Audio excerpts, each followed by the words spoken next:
Welcome to my English learning class, Saraswati Mastery class, that you are learning English and I am teaching you. You are learning English.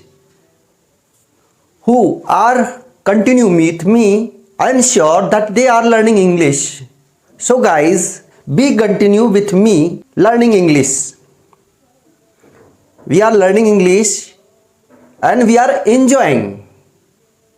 We are learning new words also.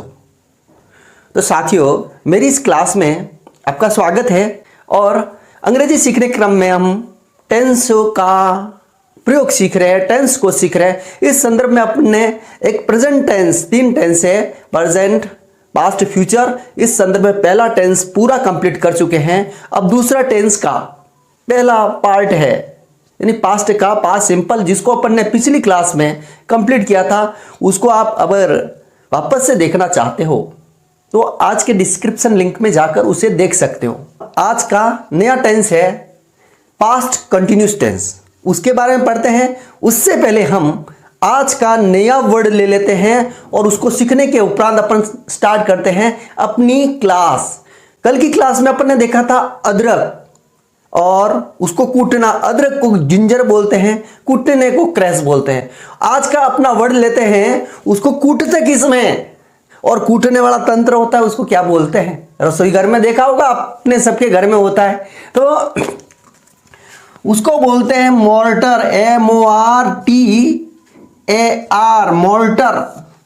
Mortar होता है औखली। औखली, उसको हिंदी में बोलते हैं औखली, जिसमें अदरक रखते हैं और जो कूटने का मुसल होता है, मुसल, उसको अंग्रेजी में क्या कहते हैं? पेसल, PESTLE, पेसल।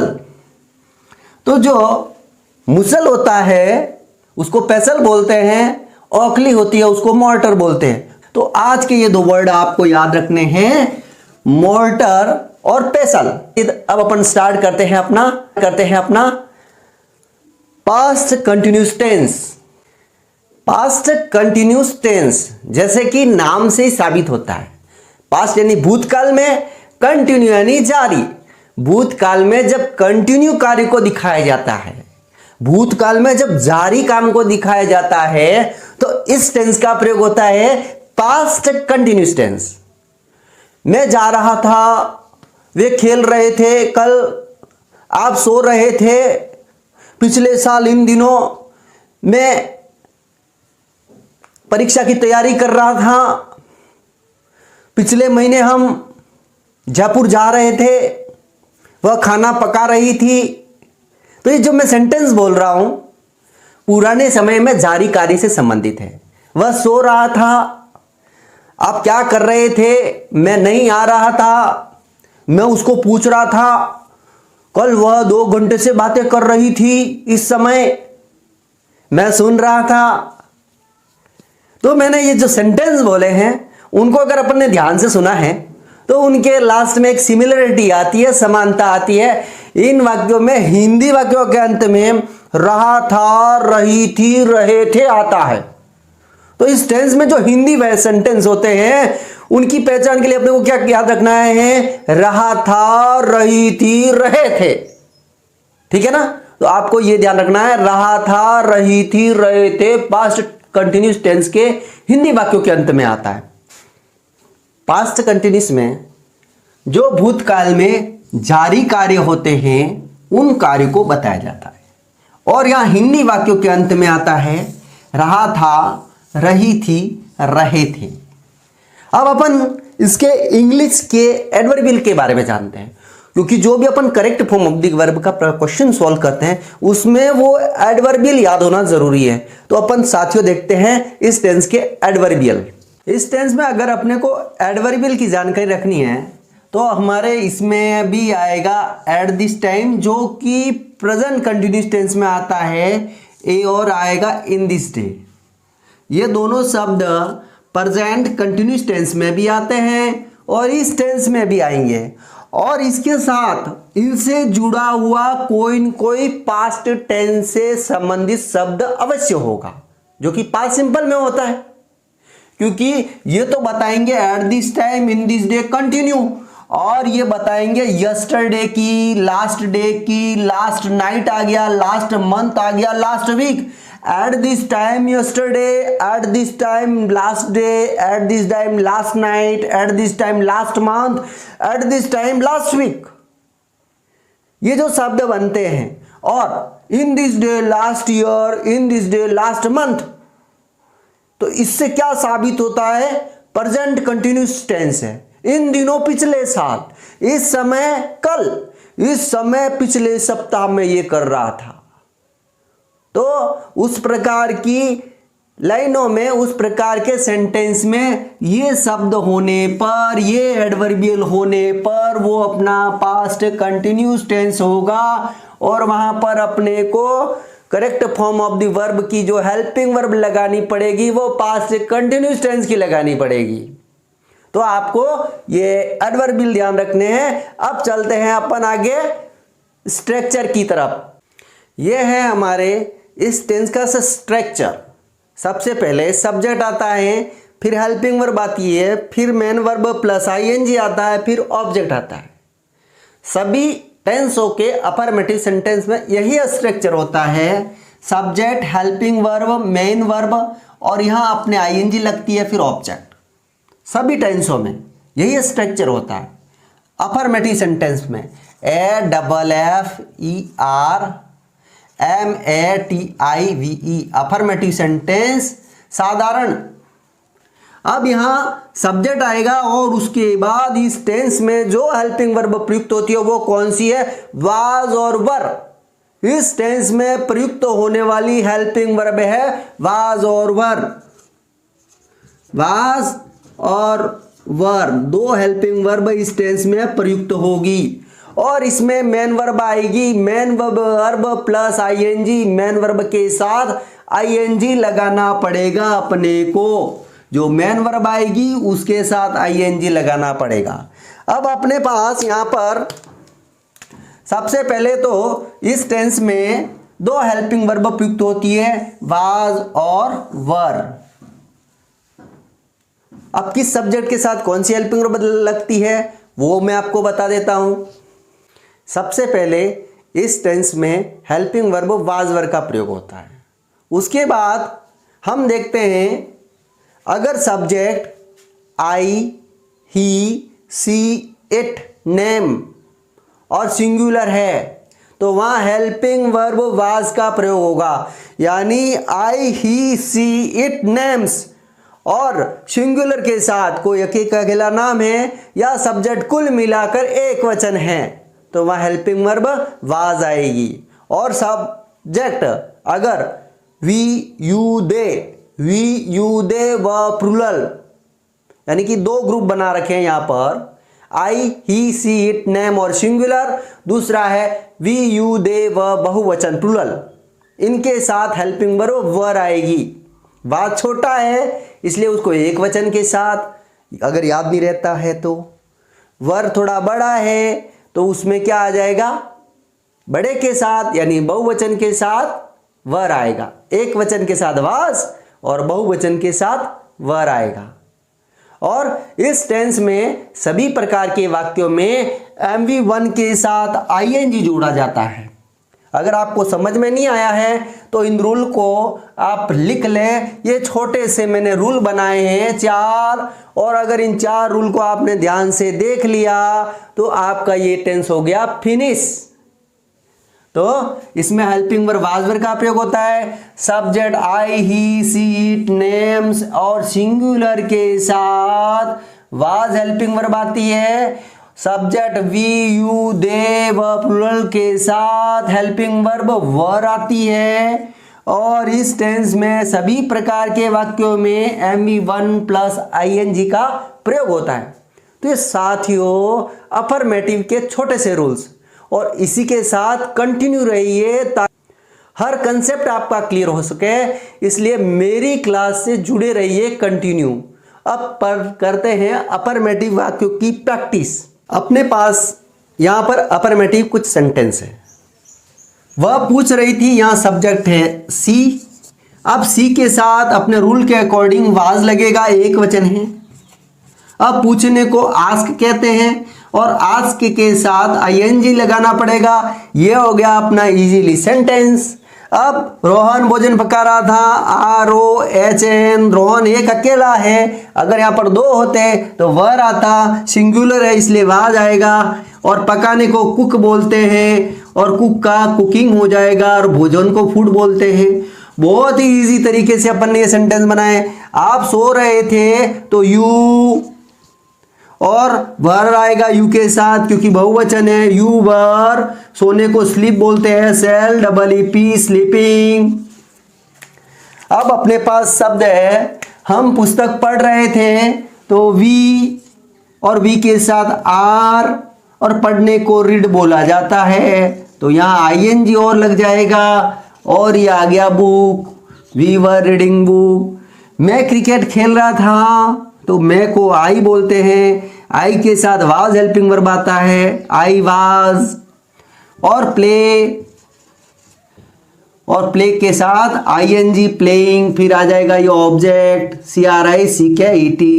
इस तरह बहुत ही इजी तरीके से अपन इंग्लिश बनाना सीख रहे हैं। वे हंस रहे थे, दे के साथ वर हेल्पिंग वर्ब आएगा और हंसने को लाफ बोलते हैं, LAUGH, लाफ का लाफिंग हो जाएगा। तो बहुत ही इजी तरीके से, बहुत ही फास्ट तरीके से अपने इंग्लिश के सेंटेंस बनाए। आई के साथ व आ जाता है, लेकिन इफ आई वर या कंडीशनल सेंटेंस है, इफ वाला सेंटेंस है, वहां आई के साथ वर आएगा। If I were PM, if I were bird, अगर मैं PM होता, if I were A bird, अगर एक मैं पक्षी होता तो उस संदर्भ में आई के साथ वर आएगा। लेकिन यहां अपने नॉर्मली सेंटेंस में आई के साथ वाज आएगा। अब अपन देखते हैं इन्हीं सेंटेंस को अपन नेगेटिव बनाते हैं। नेगेटिव यानी नॉट लग जाता है। नेगेटिव मतलब नॉट वाले सेंटेंस, NEGATIVE, नेगेटिव सेंटेंस, नकारात्मक। वह नहीं जा रहा था, वह नहीं खेल रहा था, वह नहीं दौड़ रहा था। अब अपन इन्हीं सेंटेंस को नेगेटिव बनाते हैं तो नेगेटिव में अपने को कुछ नहीं करना है, वाज नॉट हेल्पिंग लगेगी और वर की जगह वर नॉट आ जाएगा। कुल मिलाकर यहाँ अपने को नॉट और लगाना है और यहाँ भी नॉट और लगाना है। बाकी MV1 के साथ ING आएगा ही, बाकी रूल्स वो के वो ही है। तो इन्हीं सेंटेंस को अपन नेगेटिव में बनाते हैं। वह पूछ नहीं रही थी तो इसका क्या हो जाएगा, सी वाज नॉट आस्किंग, ये नॉट लग गया और ये सेंटेंस बन गया। रोहन भोजन नहीं पका रहा था, नेगेटिव बन गया तो Rohan was not cooking food, ये सेंटेंस बन गया। आप सो नहीं रहे थे तो यू वर नॉट स्लीपिंग, ये सेंटेंस नेगेटिव बन गया। हम पुस्तक पढ़ रहे थे, हम पुस्तक नहीं पढ़ रहे थे तो we were not reading book, ये अपना सेंटेंस कंप्लीट। मैं क्रिकेट खेल रहा था, मैं क्रिकेट नहीं खेल रहा था नेगेटिव में तो I was not playing cricket, ये सेंटेंस कंप्लीट। वे हंस रहे थे, वे नहीं हंस रहे थे नेगेटिव में तो दे वर नॉट लाफिंग। कुल मिलाकर अपने जो हेल्पिंग वर्ब है उसके साथ नॉट और ऐड करना है, बाकी वो की वही चीजें आएगी, वो के वही रूल्स रहेंगे। अब अपन देखते हैं इंट्रोगेटिव सेंटेंस। मैंने यहां कुछ इंट्रोगेटिव सेंटेंस लिखे हैं, उसमें हेल्पिंग वर्ब से संबंधित भी है और WH वर्ड वाले भी है। हेल्पिंग वर्ब वाले वे होते हैं जिन क्वेश्चन का उत्तर यस या नो में निकलता है, और WH वर्ड वाले प्रश्न जो कि अपने को बड़े एग्जाम या स्कूल के संबंधित एग्जाम होते हैं उन क्वेश्चन में पूछे जाते हैं। तो अब करते हैं उन सेंटेंस की प्रैक्टिस। क्या वह सोच रही थी, अब यहां अपने हेल्पिंग वर्ब, सबसे पहले इसका स्ट्रक्चर देख लेते हैं। जो इंट्रोगेटिव का स्ट्रक्चर बनता है सबसे पहले हेल्पिंग वर्ब आती है। हेल्पिंग वर्ब यहां से उठाकर यहां आ जाती है, सब्जेक्ट फिर MV1 प्लस ING लगता है और उसके बाद ऑब्जेक्ट। और जो अगर WH वाला है तो सबसे पहले WH शब्द आएगा, उसके बाद हेल्पिंग वर्ब आएगी। बाकी वो की वही है स्ट्रक्चर जो सभी टेंसों में होता है, सबसे पहले WH फिर हेल्पिंग वर्ब, फिर ये चलता रहेगा। क्या वह सो रही थी, ये कौन सा यस या नो वाला प्रश्न है। अब अपने यहां पर सब्जेक्ट है सी के साथ वाज हेल्पिंग वर्ब लगेगी, was she thinking, THINKING thinking, ये आ गया अपना प्रश्नवाचक सिंबल। अब अपन इसी तर्ज पर यहां सेंटेंस है, वह क्या सोच रही थी। यहां क्या आगे और यहां क्या पीछे है, तो वह क्या सोच रही थी, इस प्रश्न का उत्तर पूरा अलग निकलेगा। तो अब क्या के संदर्भ में WH वर्ड आएगा वाट। अब सी के लिए वाज हेल्पिंग वर्ब और सी का she. What was she thinking, THINKING think, और ये ING लगाना पड़ेगा थिंक, वह क्या सोच रही थी। ये हो गया अपना WH वाला प्रश्न। अब क्या आप आम खरीद रहे थे, क्या आप आम खरीद रहे थे, तो ये यस या नो में इसका अंतर निकलेगा। ये हेल्पिंग वर्ब से शुरू करना पड़ेगा। तो वर यू, क्योंकि यू के साथ वर आएगा, वर you buying, BUYING buying mangoes, MANGOES mangoes. ये आ गया क्वेश्चन। अब इधर दूसरा सेंटेंस है, आप कहां आम खरीद रहे थे, तो कहां के लिए जो WH आता है where, WHERE where. Were you buying, BUYING buying mangoes, MANGOES mangoes. आप कहां आम खरीद रहे थे। तो इस तरह ये WH वाला क्वेश्चन बनेगा। क्या मैं उससे बात कर रहा था, तो was I talking, TALKING talking हर। ये हो गया अपना यस या नो वाला, हेल्पिंग वर्ब से बना। मैं कब उससे बात कर रहा था, किसी ने अपने को ब्लेम किया, मैं कब उससे बात कर रहा था, आप बताइए। तो क्या कहेंगे, कब को व्हेन वाज आई टॉकिंग हर। तो इस तरह बहुत ही सरल तरीके से मैंने बहुत ही तीव्र गति से सेंटेंस बनाए। उसी तरह अगर आप रूल को ध्यान से देखोगे और इस वीडियो को ध्यान से देखोगे तो आप इजीली सेंटेंस बना दोगे। और जो ये पास्ट टेंस है बहुत उपयोगी है, पास्ट सिंपल, उसी तरह पास्ट कंटिन्यूस टेंस भी बहुत उपयोगी है। इससे अपन स्टोरी बना सकते हैं, किसी क्वेश्चन का उत्तर लिखना है तो वो भी लिख सकते हैं, ऐसे लिख सकते हैं, पैराग्राफ लिख सकते हैं, कोई अपने को घटना लिखनी है तो इसी टेंस के नियमों का फॉलो करते हुए अपन बहुत कुछ कर सकते हैं। एक शेर रहता था, वह आ रहा था, वह जा रहा था, इस प्रकार बस आ रही थी, बच्चा जा रहा था, एक्सीडेंट हो गया, तो इसमें रहा थे वाले भी सेंटेंस आते हैं। तो इस प्रकार अपन छोटे छोटे वाक्यों को इंग्लिश में कन्वर्ट करके उससे इंग्लिश बनाना सीख सकते हैं। तो इसलिए आप मेरी क्लास से निरंतर जुड़े रहिए। आप, मैं गारंटी के साथ कहता हूं मैं आपको, आप अंग्रेजी बनाना सीख जाओगे और अंग्रेजी सीख जाओगे। साथ ही प्रैक्टिस करनी है। और अपन नेक्स्ट क्लास में मिलेंगे पास्ट परफेक्ट टेंस के साथ, वो भी बहुत उपयोगी है। और पिछली क्लासों को अगर आप देखना चाहते हो, पास्ट सिंपल को देखना चाहते हो, तो वह आज के डिस्क्रिप्शन लिंक में अवेलेबल है, वहां जाकर इस क्लास को, पुरानी क्लास को आप देख सकते हैं। और मैं आपसे निवेदन करना चाहूँगा, मेरी इस क्लास को शेयर, सब्सक्राइब, लाइक ज़रूर करें, शेयर कीजिए अधिक से अधिक, ताकि उन विद्यार्थियों को बेनिफिट होगा जो इंग्लिश सीखने में इंटरेस्टेड हो। तो मेरी इस क्लास को उन विद्यार्थियों को ज़रूर पहुँचाएं जो इंग्लिश सीखना चाहते हैं। मेरा उद्देश्य पूरा होगा, बच्चों को इंग्लिश सिखाना। तो इसी के साथ जय हिंद, जय Bharat. Next class past perfect में मिलते हैं।